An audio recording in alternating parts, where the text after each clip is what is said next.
Hello there, everyone, and welcome back to the Doing What Matters podcast. I'm your host, Teresa McCloy, and I'm excited to be here with you again this week on this particular episode. You know, here at the Doing What Matters podcast, through our company, the REALIFE Process, we provide for you community and training and tools and resources to help you both grow and cultivate your business and your life personally and professionally, whether that's in self-awareness, developing sustainable rhythms, and increasing your influence and your impact at the intersection of faith and work, all through the lens of your life story. That leads you to really living a rich and full life where you can do what matters. So we come together every week to either have conversation from my own life story, where I want to give you some practical real life things that are happening in my own life, or from the lives of others that I know that can be helpful and speak in. This week on the podcast, I want to share with you something that I've actually shared before, which is one of my favorite books. And I've done a few of these podcasts recently where I've shared some favorite books. And I've actually talked about this particular book, E-Myth Revisited by Michael Gerber. And I've talked about it once before on the podcast back on episode number 175. So if you like this conversation and it resonates with you, you may want to jump back to episode 175 and listen to that podcast as well. I think it'll have a little bit of a different twist to it. But when I think about books that have influenced my life, that have helped me create a rule of life around the kind of life that I want to live, E-Myth is right up there in the top 10 to 15 books. And I want to talk about why today. Why does it rate so high for me? I'm actually teaching a class right now at a coaching institute that I teach for, Professional Christian Coaching Institute. I used to work for them on their core team. I've recently stepped away from that position, but I'm still very connected there. And I teach a class for them called Successful Coach. So today, on this particular episode, I'm really speaking to the coaches out there, those of you who are building a coaching business. And sometimes when you've trained to be a coach, and then you think about building the business side of that coaching business, it can cause some angst. It can cause some anxiety. So I want to talk about why this book was helpful for me back in 2016, 2017, when I was beginning to build my coaching business. This is one of the texts that we use in the class. And sometimes students can be a little bit confused as to why are we using this particular text. So let me give you some concepts of the E-Myth book if you haven't read it, and then we'll dive into a little bit of how can it be helpful to a coach as they're building their coaching business. So the E-Myth, or the E-Myth Revisited, he rewrote or updated the book after he had written it originally, explains why 80% of small businesses fail and how to ensure that yours isn't one of those. So if you're building a business, an entrepreneurial business, you don't want your business to fail. So how can we protect your business? And this book walks you through some of those ways that you can do that. The premise of the book is it's written in kind of a story form, following the story of someone who is a technician. They have a skill and they're developing out that skill and then decide to start a business. And I think this is one of the first takeaways that we have from the E-Myth is that just because you're great at a certain skill does not mean you yet know how to run a business. And I love that word yet, because can you learn how? Absolutely, you can learn how to run a business. But what he's talking about in this book is sometimes people get frustrated. As I said, sometimes my students get a little frustrated because they're like, he's talking about building a franchise or repeatable systems to do this again. And that's not what I want to do. I want to be a solopreneur. But think about if you will build things with good systems and processes. One of my favorite things, it's repeatable. Or if something happens to you, someone else could step in and continue on your business. So it becomes like a safety net for you if you build good systems and processes. How do I onboard a client? How do I offboard a client? How do I set up an offer or a package or a discovery call? All of those things have steps to them. And if we can make those repeatable processes, we don't have to rethink about them every time. We've pre-decided how we're going to do it, and we do it that way over and over again. So let me walk you through 2 or 3 kind of takeaways from this book in my perspective, and then where does that take us if we are a coach? Where does that apply to us if we're working as a coach and we have clients that we're serving?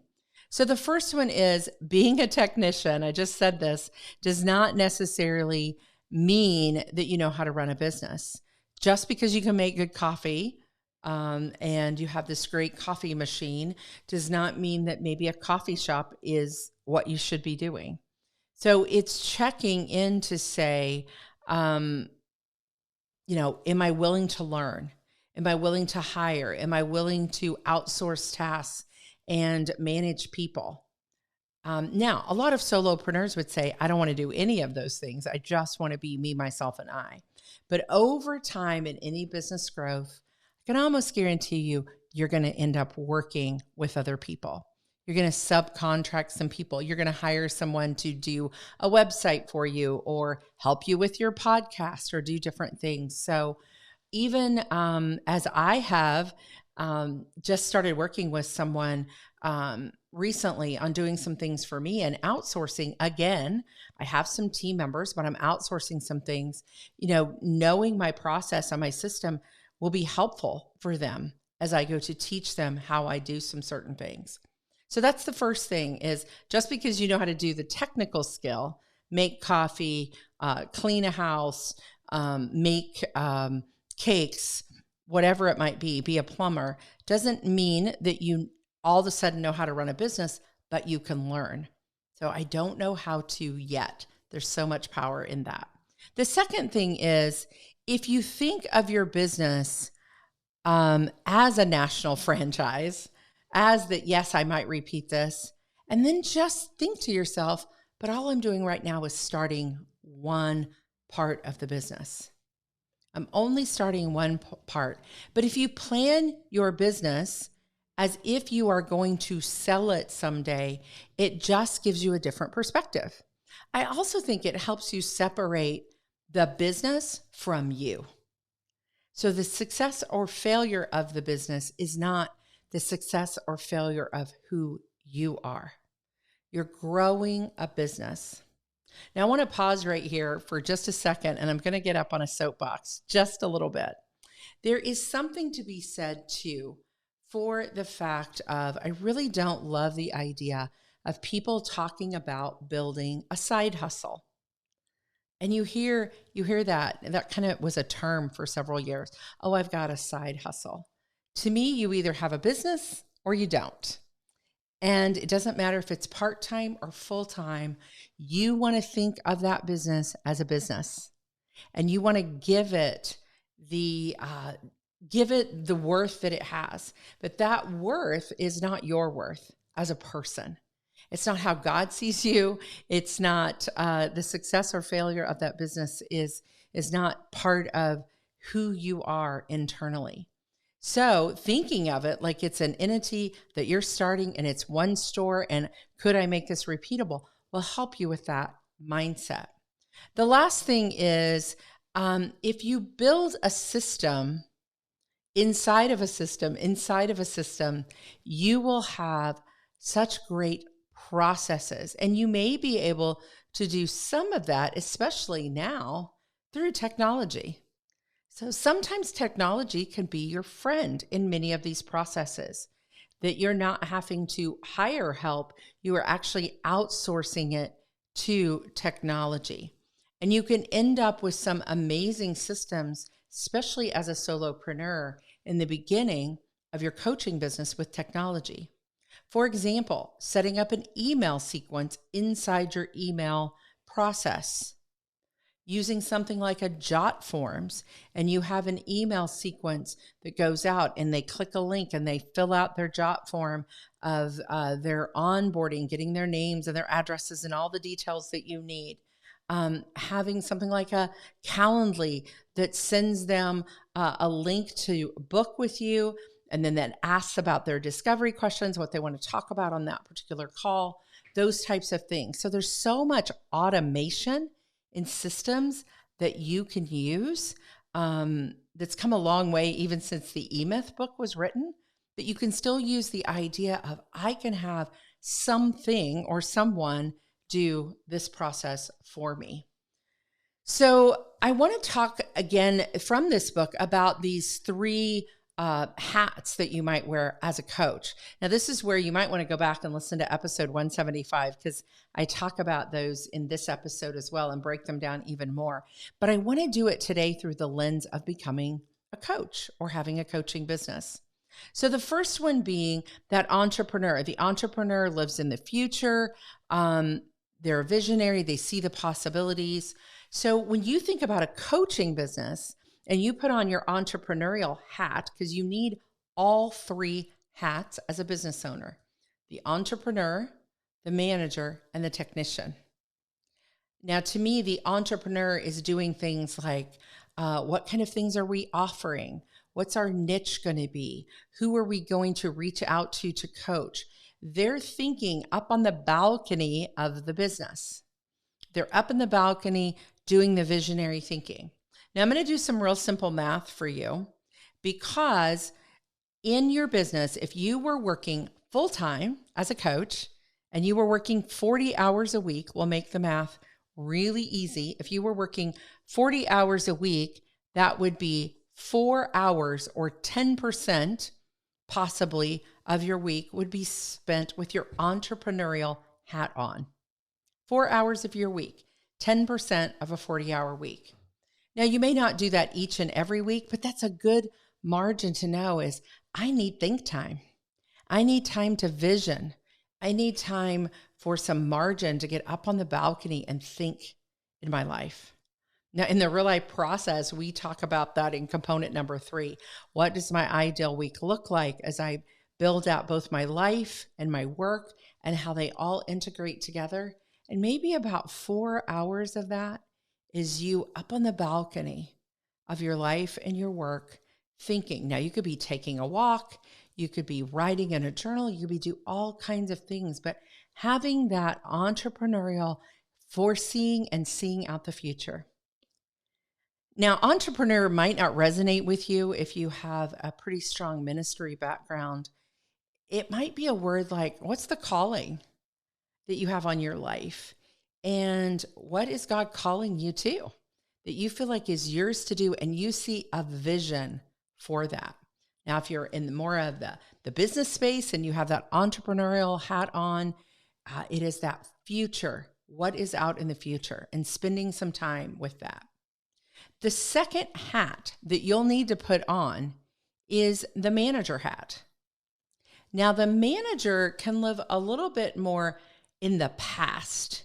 And what I mean by that is they want to set up systems and processes and know how everything works. And when this works, it does this. And we don't want to change anything. So that's that living in the past. But the manager sees the problems and sets up a lot of the back end of the business. So when you first launch any business, we're talking about coaching businesses today, but when you first launch any business, there is a lot of managerial work to do, a lot of back end to do. Now, you won't have to create that all the time, but you don't want to just leave it stale either. So you have to be willing to change and flow with that. As your entrepreneurial hat comes in and says, wait, maybe we need to do this different. The managerial hat may say, but we've always done it that way. And you have this like little inner dialogue going on between you. The other place I think the manager as a coach, the manager can get stuck is all the bells and whistles that are out there. There are lots of things that people will send you emails about and talk to you about of you need this, you need that, you need to buy this, you need to sign up for that. And sometimes the manager can want to try out all those new things, shiny objects, and put them into place. And now we have kind of a muck soup. So the entrepreneur and the technician have to speak to the manager and say, we just need to stick with the system and the process that works and not think we need to upgrade it or change it all the time. So we have the entrepreneurial who lives in the future and is your visionary. We have the manager who lives a little bit in the past, but also sits up that bottom end that our business can run on really, really well in repeatable processes, as long as we don't get too much muck going on. And you're probably going to want to spend about 20% of your time managing your business.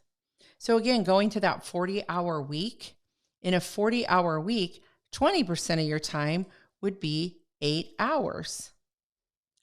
So you've got 4 hours visionary, or whatever that comes out to in a month.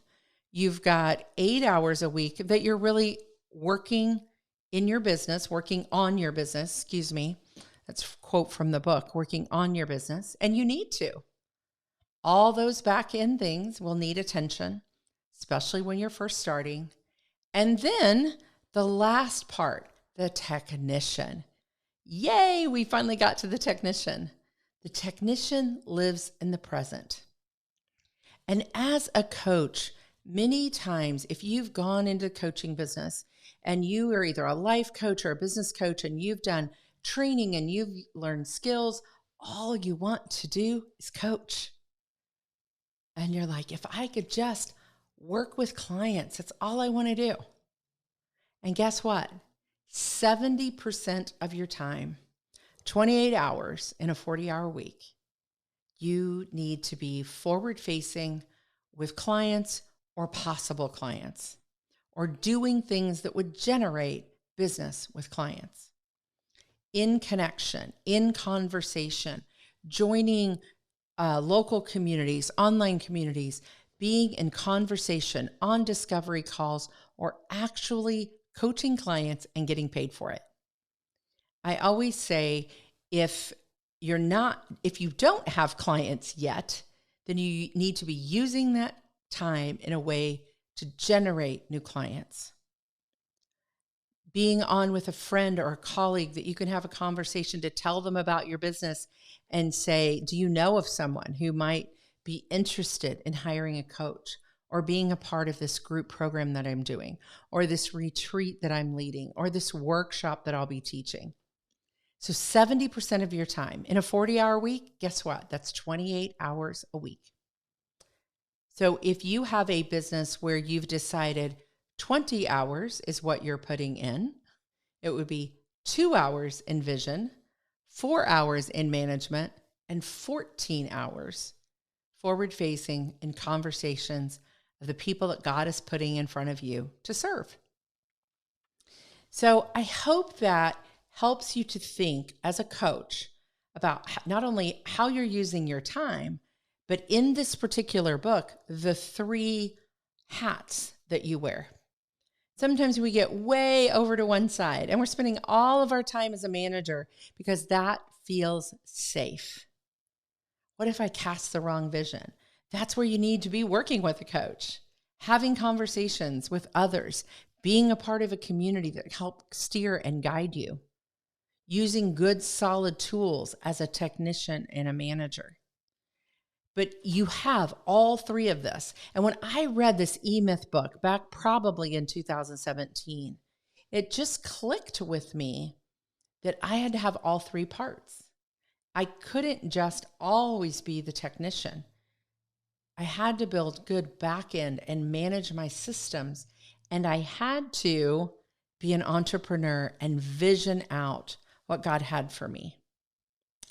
And when I created the REALIFE Process with its 4 components, I really thought about that and I didn't really make that connection until just a few weeks ago, of when we teach about a 90-day reset, getting up on the balcony every 90 days and spending either 8 to 24 hours just in that vision space for your life and the work that you do, that's the entrepreneurial hat. And when we're working on the projects that we have that will move our business or our life forward, that's the manager hat that we're wearing during those blocks of time where we're doing deeper work on a certain project that we have. And when we're meeting with clients and leading groups and having conversations, that's the technician. So when I think about setting up a week that flows well, a month that flows well, a 90-day period that flows well, as a coach with a coaching business, I want to think about all three of those things and not just be stuck in the one that I love doing. I have so many conversations with new coaches, new spiritual directors, new consultants, people that want to serve others, helping them to go deeper in their best real life and do their best real work. And so many times they say, I just want to serve clients, but we have to build it as well. We have to manage it. We have to envision it.